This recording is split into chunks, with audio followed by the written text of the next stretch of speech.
All right, what's poppin'? It's your boy Big Rich, Queens, New York City, where we get busy.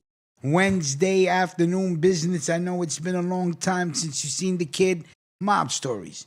I told you, I only wait for new mob stories. I don't redo the ones that are already done 1,000 times. We all know the stories. But new mob stories, this is where you come to check them out first. Let's get right into business. Want to give a shout out to my boy Cali Nuts, Jimmy Dean, David from across the pond, Craig from the northern borders. Nah, we do. We conduct business. Oh, my homegirl Harley Sicily. I see you. By the way, Sour Diesel. Sunshine for the soul. Make sure you throw some smoke in the air, wipe your feet on the rug. Summer's almost over. Act like you know. No early release for Mafia killer Vito Guzzo, who copped to 5 murders in the 1990s. Brooklyn judge rules. Mafia killer Vito Guzzo, who the feds say became a made man behind bars after he'd already confessed to murdering 5 people, will not get early release from prison. A Brooklyn judge has ruled. Come on, judge. Guzzo's crime were too serious and the danger he poses to the community is too great to consider springing him 5 years shy of his scheduled November 2028 release date.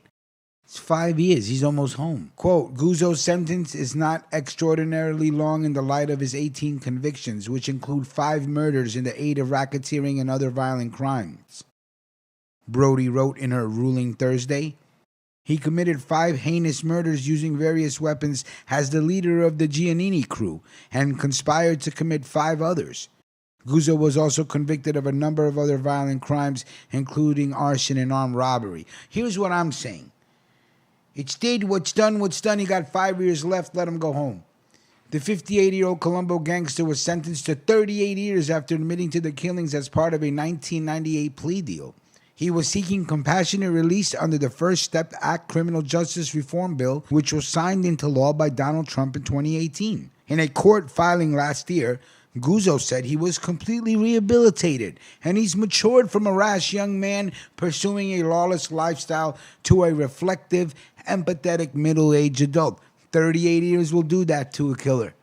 It'll make him change his ways, believe it or not. It will make you change your ways. Guzzo described a series of ailments, including the effects of 2 shootings in 1990 and 1996, which left him with the loss of sight in one eye and the removal of part of his left lung, and said he feared continued exposure to COVID-19 in prison.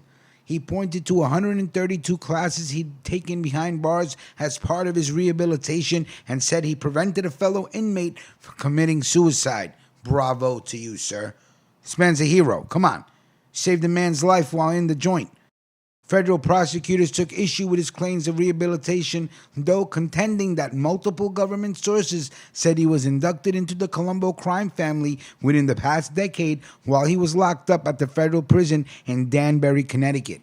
His lawyer said in a January filing that the government made that claim about him becoming a made man without providing any evidence. You need evidence. Guzzo categorically denies that allegation and offers to take a polygraph test to refute the claim. Let him take the test. When asked about the judge's ruling, the lawyer said, "We're disappointed, but we feel that the judge gave it consideration." Smart. Don't talk bad about the judge. You come back in another year, you talk to him again. I like that. And let me know what you're smoking on, and let me know what city you're smoking in. It's Big Rich, Queens, New York City, where we keep it busy. Top Dog, Sour Diesel. And for those of you that check out the morning show, make sure you check it out tomorrow. We'll be back, Power Hour, 9 a.m. Salute.